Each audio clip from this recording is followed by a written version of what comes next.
Bapak Ibu Saudara, apa yang kita lakukan setiap minggu dan yang kita lakukan hari ini, goalnya cuma satu. Bagaimana supaya keindahan dunia itu memudar di mata kita. Bagaimana supaya indahnya dunia, kita tidak pungkiri bahwa dunia ini indah, saudara. Kita tidak pungkiri bahwa dunia memiliki pesona yang sangat tinggi. Sehingga akhirnya kalau kita tidak kuat imannya, kita akan ikut dan mengalami percintaan dengan dunia. Kita menjadi serupa dengan dunia. Sehingga Rasul Paulus katakan dalam kitab Roma, janganlah kamu menjadi serupa dengan dunia ini. Kenapa harus dinasihati, saudara? Karena memang anak Tuhan harus berbeda dari dunia. Yang ku ingini engkau saja, tinggal dalam kehendak rencanamu. Pisahkan diriku dari dunia ini, semakin ku damba kerajaanmu. Saudaraku,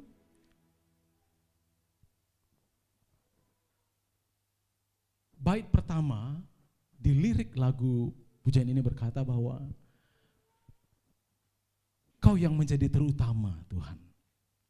Engkau yang Tuhan yang menjadi yang terutama, ya. Tapi tahukah saudara, belakangan penulis lagu ini menyadari bahwa dia keliru membuat syair atau teks lagu itu.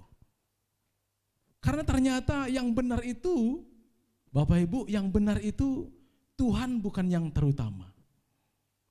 Dan kita tidak boleh membuat Tuhan menjadi yang terutama. Beliau berkata, Tuhan mesti menjadi yang satu-satunya tujuan hidup kita. Harus menjadi satu-satunya fokus hidup kita. Ini yang menulis teksnya berkata bahwa mengutamakan Tuhan itu selama ini saya pikir benar. Tapi ternyata salah. Yang benar itu Tuhan satu-satunya. Kalau Tuhan yang terutama, maka ada yang kurang utama, bukan? Yang tetap akan kita geluti juga. Seperti itulah dalam hidup kita. Kalau ditanya, siapa yang terutama dalam hidup? Supaya agak rohani orang kan berkata pelayanan. Ya. Pelayanan terutama. Tuhan yang terutama. Kalau ditanya, siapa nomor satu dalam hidupmu? Tuhan. Tentu kita akan jawab Tuhan, bukan? Yang kedua siapa? Mikir-mikir. Siapa ya? Keluarga deh, keluarga. Iya. Yang ketiga, baru saudara. Yang keempat, bangsa dan negara. Haleluya. Tapi tahukah kita Bapak Ibu Saudaraku sekalian bahwa mestinya nomor satu itu Tuhan, betul. Nomor dua mestinya juga adalah Tuhan. Nomor tiga pun mestinya adalah Tuhan. Nomor empat baru Tuhan. Nomor lima baru Tuhan lagi. Yang keenam Tuhan, tujuh dan seterusnya Tuhan. Tuhan dalam keluarga, Tuhan dalam pelayanan, Tuhan dalam karir, Tuhan dalam segala hal yang kita lakukan. Sehingga Bapak Ibu benar bahwa Tuhan itu memudarkan dunia. Kalau indahnya Tuhan belum memudarkan indahnya dunia, pelayanan GBA Venuel masih punya PR banyak sekali. Kalau jemaat GBA Venuel masih tergiur, masih tertarik, teralihkan fokusnya oleh keindahan dunia, berarti pelayanan kita di gereja di sehari-hari masih belum mencapai target atau sasaran sepenuhnya. Jadi Bapak Ibu, kehidupan pelayanan dan kehidupan kekristenan kita haruslah sampai kepada titik di mana dunia sudah tidak indah lagi bagi kita. Dunia sudah tidak sudah tidak memalingkan muka kita lagi dari Tuhan. Pak, kan kita masih di dunia, jangan terlalu tinggi lah. Yes, kita masih di dunia. Kita adalah makhluk dunia yang rohani. Mestinya seperti itu. Amin. Amin saudara. Keindahanmu memudarkan dunia. Waktu saya tadi nyanyi pujian ini, saya langsung buka Alkitab, lihat Matius 13 ayat 44. Perumpamaan tentang harta terpendam dan mutiara yang berharga. Tentu kita pernah baca, dengar firman Tuhan ini. Perumpamaan tentang harta terpendam dan mutiara yang berharga. Matius 13 ayat 44 berkata, hal kerajaan sorga itu seumpama harta yang terpendam di ladang. Yang ditemukan orang lalu dipendamkannya lagi. Oleh sebab sukacitanya, pergilah ia menjual seluruh miliknya, lalu membeli ladang itu. Karena kalau dia mengambil harta terpendam yang bukan di asetnya, bukan di propertinya, dia mencuri hitungannya. Demikian pula hal kerajaan sorga itu, seumpama seorang pedagang yang mencari mutiara yang indah. Setelah ditemukannya mutiara yang sangat berharga, ia pun pergi menjual seluruh miliknya, lalu membeli mutiara itu. Sudahkah kita menemukan harta terpendam itu? Ini kan perumpamaannya. Perumpamaan harta terpendam. Ini adalah gambaran kebenaran atau kerajaan sorga. Kalau kita menemukan kebenaran, maka kita akan meninggalkan yang lain demi mendapatkan kebenaran itu. Ketika kita menemukan sesuatu yang berharga, maka kita berani rela mengorbankan yang lain untuk mendapatkan yang berharga itu. Benar tidak? Benar. Sebelum menikah dulu, punya banyak pilihan ya Pak Ahyan ya. Tapi karena ketemu yang terbaik, yang lain diabaikan. Ya, mau masa bodoh, yang satu itu saja ya. Karena sudah menemukan yang terbaik. Nah, dalam hidup kekristenan kita, sudahkah kita menemukan harta terpendam itu? Sehingga kita akhirnya menjual yang lain, artinya tidak menahan, tidak menggenggam yang lain, supaya mendapatkan harta yang terpendam itu. Kan ada peribahasa, sambil menyelam minum air Pak. Ya kita cinta dunia, cinta Tuhan juga. Oh tidak bisa. Tuhan sudah sangat jelas berkata, engkau tidak bisa mengabdi kepada dua Tuhan. Ya, kepada Tuhan dan kepada Mamon. Karena bagaimanapun juga tidak mungkin kita bisa taat kepada yang satu, taat juga kepada yang lain. Pasti waktu kita taat kepada yang satu, pasti kita tidak mengindahkan atau mengabaikan yang lain. Hari ini yang kita lakukan di ruang kecil ini hanya berapa meter ini? 10 kali 10 kira-kira ya. Satu, proyeksi hidup kita harus kepada keindahan Tuhan memudarkan dunia. Saudaraku, hari ini saya berbicara tentang persiapan pelayanan. Boleh ditampilkan bro? Iya. Baik. Saya operasikan dari sini ya. Nah, persiapan pelayanan.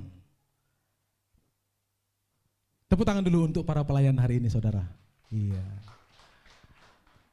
Kita yang melayani Tuhan diberikan kehormatan, menjadi berkat. Bapak Ibu adalah kehormatan bagi kita ketika kita mendapat kesempatan untuk melayani Tuhan. Maka dari itu, ayo kita sama-sama melayani Tuhan. Amin, saudara. Saudara, ayo kita melayani Tuhan. Persiapan pelayanan. Saya yakin bahwa sebagian besar, bahkan seluruhnya para penata layan hari ini telah melakukan persiapan. Ya. Macam-macam persiapannya. Ada yang mungkin beli baju baru, ada mungkin ya. Aduh, baju yang ini udah pernah dipakai, wah ini baru minggu lalu, ini baru bulan lalu, ketahuan nanti, belilah satu lagi. Saya sangat yakin bahwa Bapak Ibu semua melakukan persiapan. Ya. Khususnya tim PW dan ya semuanya. Perlunya persiapan. Yang pertama, agar yang dibutuhkan dapat tersedia, ya. Agar yang dibutuhkan dapat tersedia. Bapak Ibu tentu pernah pulang kampung, yang kampungnya tidak di Jakarta. Tentu pernah bepergian, ya. Kalau bepergian, mungkin kalau pulang malam, pulang sore, ya persiapannya enggak terlalu banyak, tapi tetap ada persiapan. Ya. Setidaknya yang mengendarai kendaraan pribadi, naik mobil, masuk tol, siapkan imani, kan gitu. Jangan sampai nanti tersendat di gerbang tol. Kalau kita mau bepergian ke satu tempat rekreasi barangkali ya, dan akhirnya menginap, kita akan siapkan kebutuhan-kebutuhan tertentu. Selama di perjalanan berangkat ada di sana dan perjalanan pulang. Jadi pentingnya persiapan itu agar yang dibutuhkan dapat tersedia. Kemudian supaya apa? Supaya semua yang kita rencanakan itu terlaksana. Hari ini saya khotbah di tempat ini. Saya siapkan PPT-nya, PowerPoint slideshow-nya. Saya bawa juga pointernya. Seandainya ini tidak saya bawa, saya lupa, kurang persiapan, maka wah, akan mengganggu saya juga. Supaya rencana terlaksana. Terus perlunya persiapan juga, kita tahu bersama hal ini bukan sesuatu, bukan barang baru ya. Supaya semuanya berjalan dengan baik sesuai harapan. Kita punya setting goal ya. Kita sudah buat goal kita. Aku mau begini, aku mau mencapai ini. Ya. Yang jualan punya target, yang berdagang bisnis punya target, dan semua kita memiliki target. Sehingga kita merencanakannya supaya berjalan dengan baik sesuai dengan harapan. Dan yang terakhir tentunya supaya mendapatkan hasil maksimal. Saudaraku, tentu persiapan harus kita lakukan. Hari ini saya berbicara tentang persiapan pelayanan. Bapak Ibu, ini tidak menyasar para penata layan saja. Ya, nanti kita akan ketemu bahwa ternyata yang disasar oleh firman Tuhan hari ini itu setiap kita, termasuk yang berbicara ini. Apa saja sih persiapan pelayanan? Ini termasuk salah satu yang yang mengusik saya. Selain dari yang kemarin saya sempat cerita waktu sharing firman di ACC Senin lalu ya, tentang sikap hidup. Ini salah satu yang lain yang merupakan refleksi hidup saya Bapak Ibu. Pernahkah kita memperhatikan? Pernahkah kita cermati orang kalau ke gereja? Ya, kita temukan ada yang besoknya mau pelayanan berpuasa. Barangkali kita juga pernah lakukan itu. Pernah? Bu Sharon pernah? Berpuasa sebelum pelayanan? Ada.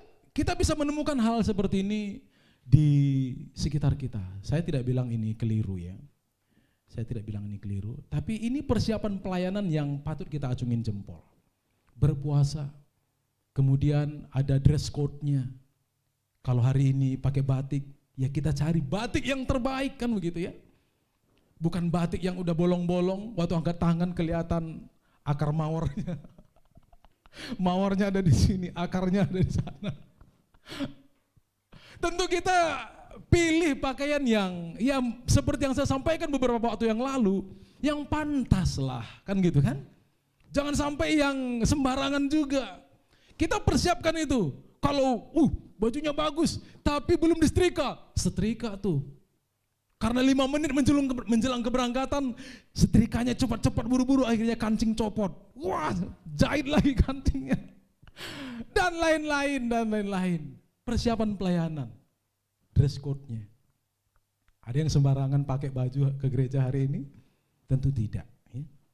Tentu kita mempersiapkan sesuatu yang pantas. Walaupun akhirnya tidak menimbulkan decak kagum orang. Bagusnya bajunya. Walaupun tidak seperti itu, tapi kita pasti persiapkan diri kan, supaya pantas. Kemudian apa? Berdoa. Tuhan mampukan aku. Saya ingat betul, pertama saya khotbah dulu di Avenuel. Itu doanya tak putus-putus. Pertama khotbah di gereja Bethel Indonesia, Jemaat Avenuel Jakarta. Doanya tidak putus-putus. Minimal hari Sabtu sampai khotbah itu doa terus. Tuhan, tolong hambamu. Tuhan, mampukan hambamu. Tuhan, beri hikmat. Tuhan, pimpin hambamu. Dan seterusnya. Tentu hal demikian tidak salah dan patut diacungin jempol. Artinya dia serius, Bapak Ibu. Artinya dia serius. Justru ketika kita tidak melakukan persiapan pelayanan, patut juga diacungin jempol. Tapi begini, ya, terbalik. Kenapa? Enggak serius. Ini beberapa saja yang saya amati ya Bapak Ibu. Persiapan pelayanan di gereja biasanya itu berpuasa. Biasanya yang karismatik ini, yang karismatik, yang Pentakosta itu, besok kita pelayanan, semua harus puasa, doa puasa. Jumat malam jam 10 udah enggak makan tuh. Atau Sabtu jam 10 malam enggak makan, sampai besok habis ibadah baru buka.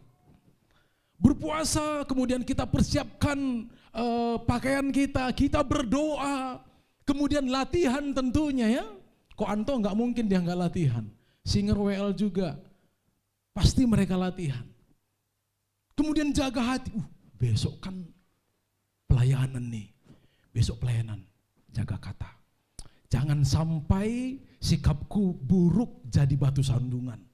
Akhirnya hari Sabtu menjelang ibadah itu kita beda sekali dengan hari Senin sampai hari Jumat. Kenapa? Ada satu proyeksi hidup, besok aku akan pelayanan, aku harus jaga hati, jaga sikap, jaga kekudusan. Pertanyaan saya,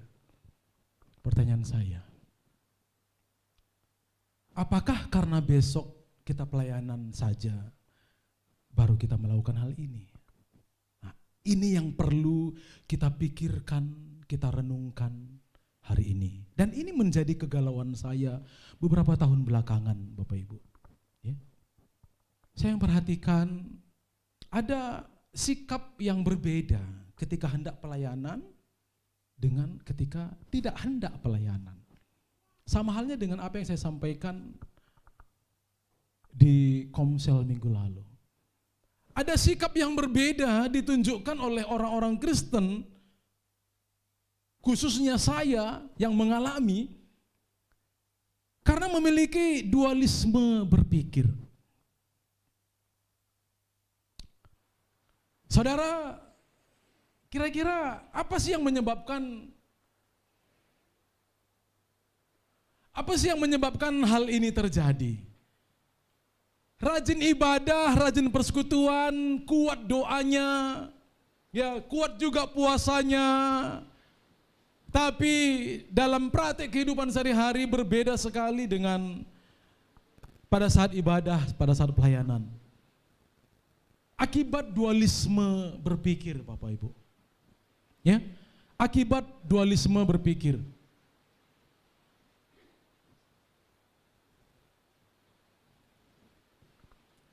Hal itu terjadi karena ada dualisme berpikir yang kita miliki.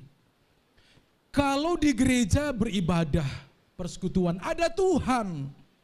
Kalau di kantor, enggak ada Tuhan. Sehingga sikap berbeda. Ibadah itu ya di gereja. Kalau di kantor itu ya bisnis. Kalau di pasar itu ya dagang, cari duit. Dan tidak ada Tuhan di sana. Kalaupun ada Tuhan, ya Tuhan enggak terlalu perhatiin lah. Ini dualisme berpikir yang berbahaya Bapak Ibu Saudaraku sekalian. Oke, saya operasikan dari sini ya. Nih, dualisme berpikir yang saya maksudkan seperti yang ada di layar kita Bapak Ibu Saudaraku. Ke gereja itu ya beribadah, itu rohani. Kita memiliki dualisme berpikir ketika kita mengotak-ngotakkan kehidupan ini pada satu kotak itu rohani, satu kotak yang lain itu duniawi. Ya. Kalau rohani itu ya begini nih, ke gereja, berdoa, berpuasa, persekutuan, ya, pelayanan, khotbah, jadi WL, jadi singer, pemain musik, operator, multimedia, sound system dan lain sebagainya, guru sekolah minggu. Tapi kalau bekerja, berdagang, rekreasi apalagi, nggak ada nilai ibadahnya sama sekali, itu duniawi. Olahraga, main badminton, itu duniawi. Haleluya. Apalagi kira-kira yang dalam benak kita, kita kategorikan sebagai duniawi. Saudaraku, rohani atau duniawi, ketutup ya. Rohani atau duniawinya sesuatu, perhatikan Bapak Ibu, tidak dinilai atau tidak dilihat dari apa yang kita lakukan. Tapi bagaimana dan untuk apa hal itu dilakukan atau dibuat. Itu yang menentukan rohani atau tidaknya. Saudara, pelayanan pun kita, seperti saya kali ini berkhotbah pun saya, kalau motivasinya tidak benar, ya, itu bukan pelayanan. Itu tidak rohani, itu duniawi.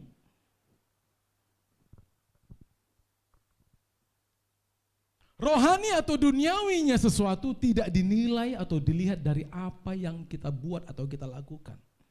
Tetapi dilihat atau dinilai dari bagaimana atau untuk apa hal itu kita lakukan. Bekerja menjadi rohani sekali ketika kita bekerja dengan tanggung jawab, lakukan dengan jujur. Karena kita tahu Amsal 15 ayat 3 berkata, mata Tuhan ada segala tempat, mengawasi orang jahat dan orang baik.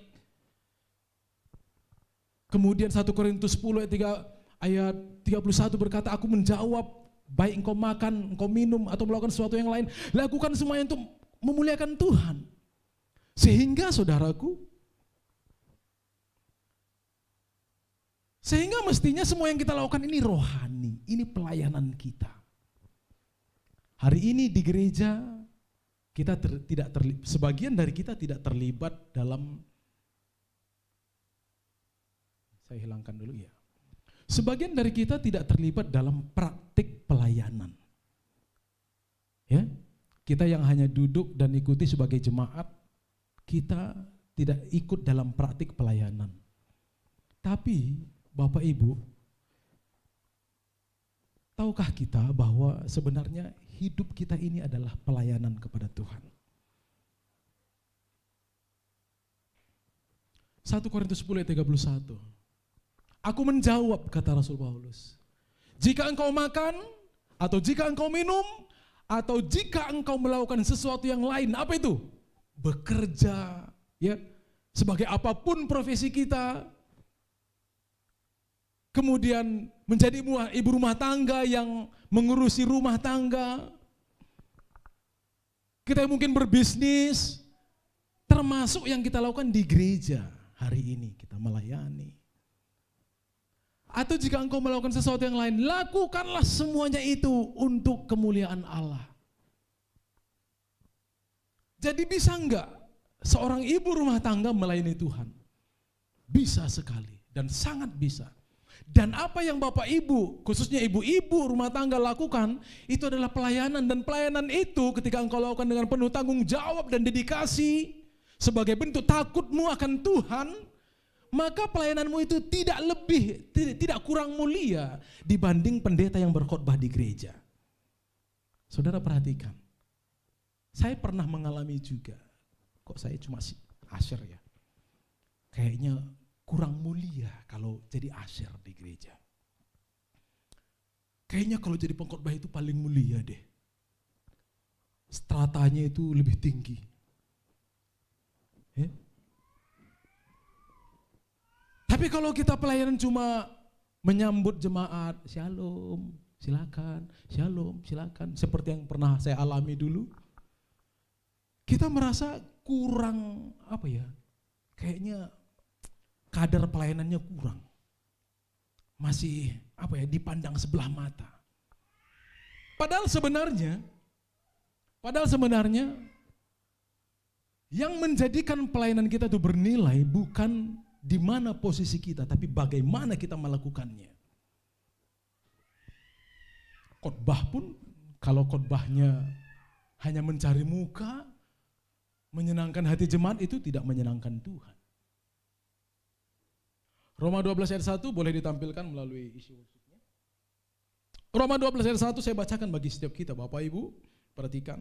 Karena itu saudara-saudara, demi kemurahan Allah, aku menasihatkan kamu supaya kamu mempersembahkan tubuhmu sebagai persembahan yang hidup, yang kudus dan yang berkenan kepada Allah. Itu adalah ibadahmu yang sejati. Roma 12 ayat 1. Sekali lagi, karena itu saudara-saudara, demi kemurahan Allah, maksudnya bukan supaya Tuhan bermurah hati kepada kita, tapi karena Tuhan sudah bermurah hati, maka aku menasihatkan kamu, kata Rasul Paulus kepada jemaat di Roma. Apa nasihatnya? Supaya kamu mempersembahkan tubuhmu sebagai persembahan yang hidup, yang kudus dan yang berkenan kepada Allah. Itu adalah ibadahmu yang sejati. Jadi Bapak Ibu, kenapa akhirnya praktek hidup kita di gereja dan di luar gereja itu berbeda? Karena kita memiliki dualisme berpikir. Kalau pelayanan itu ya di gereja. Kalau pelayanan itu ya hari Minggu, doa, kebaktian, persekutuan doa, komsel. Sehingga persiapan hanya dilakukan oleh mereka yang bertugas dan di hari-hari tertentu saja. Perhatikan, ini berbahaya sekali. Ini berbahaya sekali Bapak Ibu. Ketika kita memiliki dualisme berpikir dan beranggapan bahwa pelayanan hanya ketika ada di ibadah-ibadah, entahkah kebaktian, ibadah raya di gereja, atau mungkin komsel, atau persekutuan doa. Kalau kita berpikir bahwa ibadah dan pelayanan hanya di waktu-waktu seperti itu, maka pasti kita hanya akan mempersiapkan diri untuk waktu-waktu itu saja. Kita yang melayani hari ini, kalau kita berpikir bahwa pelayanan kita nanti jam 12, 12.30 selesai, pelayanan selesai, maka pasti praktik hidup kita, saya yakin betul berbeda dengan ketika kita beribadah. Kenapa kita bisa begitu bersikap manis di ruang ibadah ini? Karena kita berpikir ini ibadah. Ini ibadah, ada Tuhan hadir di sini, sehingga kita menghormati situasi itu. Tapi kenapa akhirnya ketika kita pulang ke rumah kita bisa bersikap yang berbeda? Karena ini bukan gereja bro, ini bukan ibadah. Praktik hidup akhirnya berbeda. Saudaraku, perhatikan tadi Roma 12 ayat 1 berkata, saudara-saudara, demi kemurahan Allah aku menasihatkan kamu, supaya kamu mempersembahkan tubuh sebagai persembahan yang hidup, yang kudus dan yang berkenan kepada Allah. Dan itu adalah ibadahmu yang sejati. Jadi ibadah yang sejati bukan apa yang kita lakukan di gereja ini. Bapak Ibu, saya ingatkan ya bahwa barangkali kita ingat Ibrani 10 ayat 25 berkata, janganlah engkau menjauhkan diri dari pertemuan-pertemuan ibadah seperti yang dilakukan oleh beberapa orang, tapi marilah kita semakin giat melakukannya menjelang hari Tuhan yang semakin dekat. Pertemuan-pertemuan ibadah. Sebenarnya dalam teks aslinya tidak ada kata ibadah di sana. Episunagogin, artinya meeting together, berkumpul bersama. Sejatinya apa yang dilakukan oleh murid-murid Tuhan di awal dulu tahun-tahun ya abad-abad pertama, itu mereka tidak sedang beribadah, meeting together. Episunagogin, kumpul bersama, berkumpul, dan itu bukan ibadah. Ibadah itu apa? Hidup sehari-hari, mempersembahkan hidup kepada Tuhan. Mempersembahkan tubuh sebagai persembahan yang hidup, yang kudus, dan yang berkenan. Itu adalah ibadahmu yang sejati. Firman Tuhan yang ngomong, bukan Immanuel Ginting. Saya hanya membaca. Ibadah yang sejati bukan berkumpul di gereja, kemudian kita dengar firman Tuhan, kita nyanyi-nyanyi, tepuk tangan, ada yang nangis, berdoa, kemudian amin, haleluya, pulang, ibadah kita selesai. Saudaraku, ibadah kita adalah mempersembahkan tubuh kepada Tuhan setiap hari. Apa maksudnya mempersembahkan tubuh? Apalagi persembahan yang hidup lagi. Karena kalau kita berbicara persembahan dalam konteks orang Ibrani di Perjanjian Lama, saudaraku, itu bukan persembahan yang hidup, persembahan yang mati. Mestinya persembahan itu kalau dia benda hidup, matiin dulu, disembelih dulu, dibakar. Tapi ini kita diminta untuk memberikan persembahan yang hidup. Tubuh kita menjadi persembahan yang hidup. Apa maksudnya? 1 Korintus 6 ayat 19 sampai 20. 1 Korintus 6 ayat 19 sampai 20 berkata, Atau tidak tahukah kamu bahwa tubuhmu adalah bait Roh Kudus yang diam di dalam kamu, roh yang kamu peroleh dari Allah. Sampai di sini dulu. Saudara, ada Roh Kudus berdiam diri dalam dirimu. Roh Kudus yang selalu mengingatkan kita, kok kamu begitu? Jangan jahatlah anak Tuhan. Kamu masih menyimpan dendam ya sama dia. Ampuni. Roh Kudus berbicara di hati kita. Roh Kudus mengingatkan kita. Roh Kudus mengajari kita. Roh Kudus menuntun kita melakukan kebenaran. Roh Kudus yang kamu peroleh dari Allah. Dan bahwa kamu bukan milik kamu sendiri. Kalau dikatakan kamu bukan milik kamu sendiri, kenapa? Karena Tuhan sudah menebus kita. Barang yang sudah ditebus itu menjadi milik si penebus seutuhnya. Itu hukum penebusan, Bapak Ibu. Barang yang tergadai, terjual kalau ditebus, itu menjadi milik atau hak sepenuhnya si penebus. Jadi kalau dikatakan bahwa kamu bukan milik kamu sendiri, you are not your own, kamu bukan pemilik dirimu, maka kita nggak bisa bilang lagi, apa sih lu mulut-mulut gue ya suka-suka gue. Nggak bisa lagi. Kenapa? Karena hidup kita ini bukan milik kita.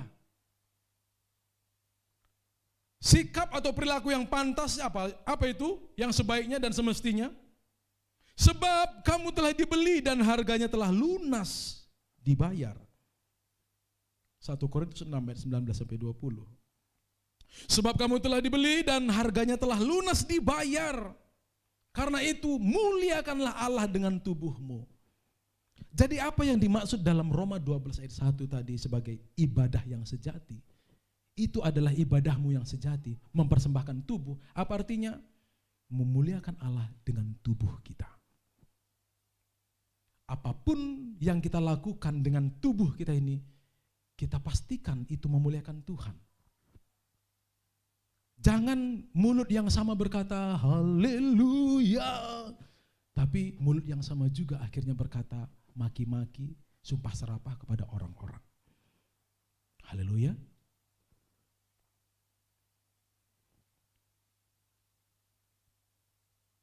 Saudaraku, seperti yang saya sampaikan di awal, bahwa ini kegalauan saya. Ketika saya memperhatikan, termasuk saya juga terjebak di dalamnya. Ritual persiapan seorang yang akan melayani Tuhan besok hari Minggu. Maka aku akan pelayanan, maka aku harus mempersiapkan diri. Apa itu persiapannya? Berdoa, berpuasa, siapkan pakaian yang pantas, kemudian menjaga pikiran, menjaga perkataan, menjaga sikap, menjaga perbuatan. Jangan sampai aku tidak bisa menjaga kekudusan. Karena apa? Karena besok aku akan pelayanan. Kemudian situasi seperti itu, seperti menusuk saya, menampar saya, plak.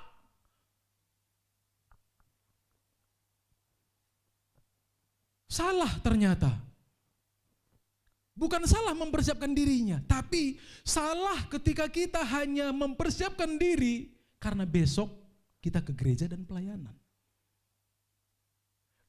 Sementara lusa hari Senin kita nggak ke gereja, kita ke kantor, kita ke toko, kita mungkin bekerja sebagai dishub ya, dinas perhubungan, ya, antar penumpang sana kemari. Mungkin kita juga nggak akan bertemu dengan orang dalam pekerjaan kita. Tapi pada intinya Bapak Ibu Saudaraku sekalian, dimanapun kita berada, apapun yang kita kerjakan, kita harus melakukannya untuk memuliakan Tuhan.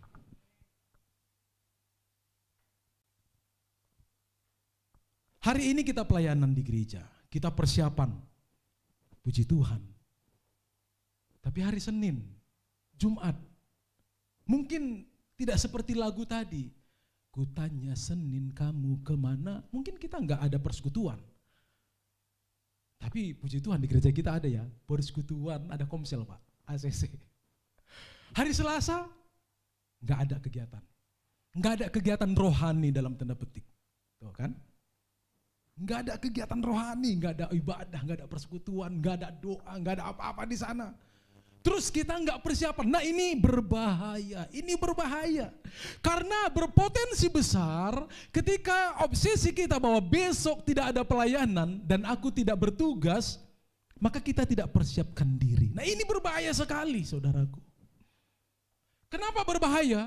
Karena celah untuk kita bernegosiasi dengan dunia itu sangat besar. Celah untuk kita akhirnya berkompromi dengan dunia itu sangat besar.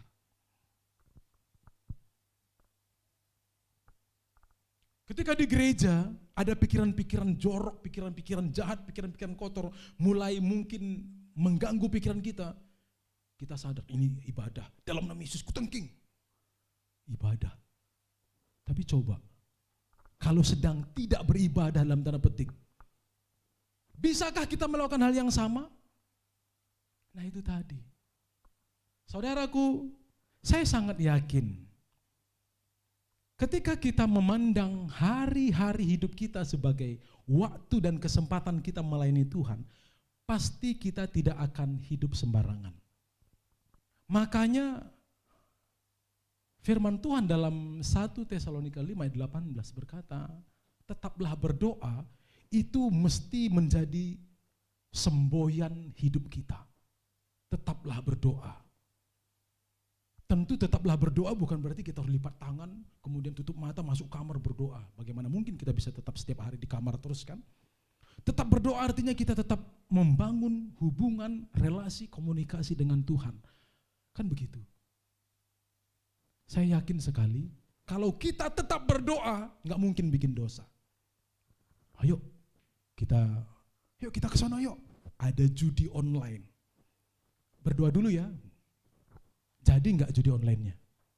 Jadi enggak? Mau berantem nih sama suami istri, mau berantem. Sebelum berantem kita berdoa dulu. Jadi enggak berantemnya Pak? Enggak jadi.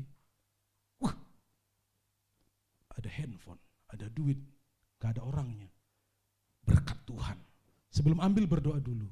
Jadi enggak ngambil tuh? Pasti enggak jadi ngambil. Pasti nggak jadi.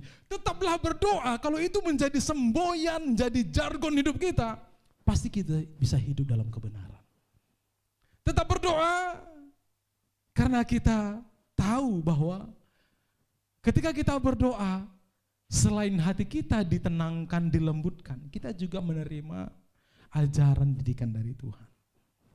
Saudaraku, biar kiranya kegalauan yang saya temukan, boleh tampilkan lagi bro.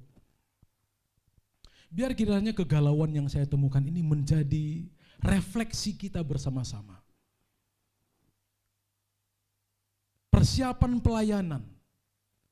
Judul dari renungan yang saya sampaikan hari ini adalah persiapan pelayanan. Besok Senin, April, kerjakan. Itu pelayanan. Persiapkan diri. Fitri, besok kemana? Kerja, dan itu pelayanan loh.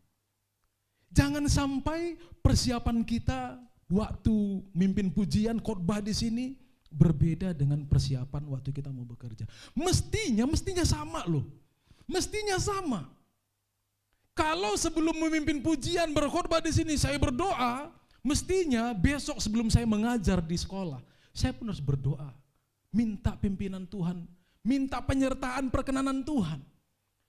Kalau sebelum berkhotbah di sini saya menjaga hati saya menjaga pikiran, menjaga kekudusan, maka besok pun saya harus melakukan hal yang sama. Karena itu adalah ibadah dan pelayanan saya. Bapak Ibu, kalau kita memandang itu tadi, memiliki dualisme berpikir, pastilah kita memiliki sikap hidup yang berbeda. Berbeda di gereja, berbeda di luar gereja. Berbeda di dalam ibadah, berbeda di luar ibadah. Karena apa? Karena ibadah itu ya seperti ini. Kalau kita lagi masak buat suami, buat anak, itu enggak ibadah. Itu pun adalah ibadah, ibu-ibu. Itu adalah ibadah. Makanya enggak berlebihan kalau saudara sepupu kita berkata, senyum itu ibadah. Kalau dengan senyum kita orang diberkati, orang akhirnya yang tadinya loyo jadi bersemangat, bukankah itu ibadah? Hidup kita menjadi berkat kan? Istilah orang Kristen, hidup jadi berkat kan gitu. Beda kalimat saja. Kalau kalimat mereka senyum adalah ibadah. Kalau kalimat kita menjadi berkat bagi orang lain. Haleluya.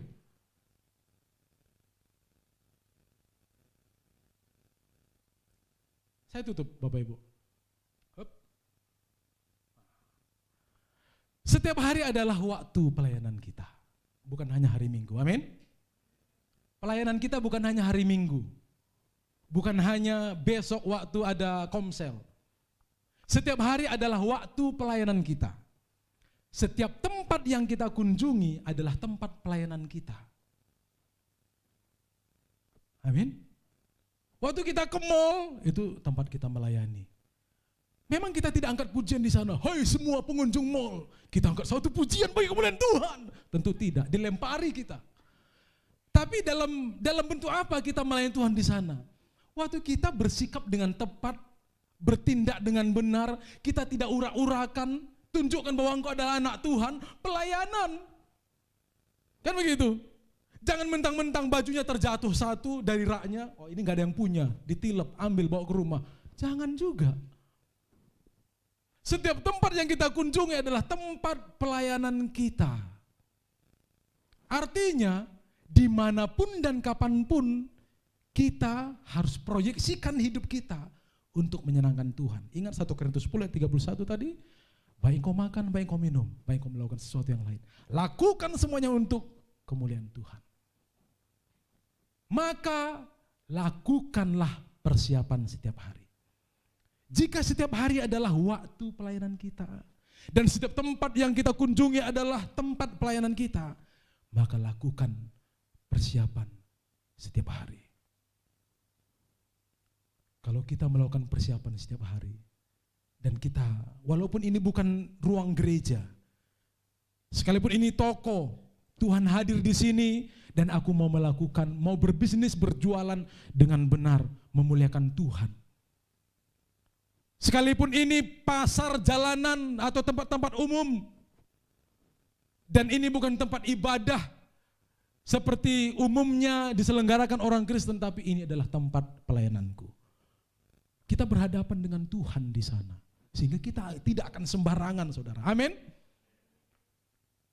Sekalipun mungkin engkau di rumah, di tempat yang kecil, tertutup, hanya engkau sendiri. Tidak ada orang yang menemani, tidak ada orang yang melihat. Tidak ada CCTV juga di sana yang memantau kita. Tapi ada CCTV surga yang melihat. Sehingga harus tetap jaga pikiran, jaga perkataan, jaga sikap, jaga tindakan. Makanya benar sekali lagu sekolah minggu itu, hati-hati gunakan tanganmu, teng-teng. Hati-hati gunakan tanganmu. Kenapa? Melihat, hati-hati gunakan tanganmu. Haleluya. Gak usah tepuk tangan. Saudara, setiap hari adalah waktu pelayanan kita. Setiap tempat yang kita kunjungi adalah tempat pelayanan kita. Maka lakukanlah persiapan setiap hari. Tuhan memberkati, mari kita berdoa.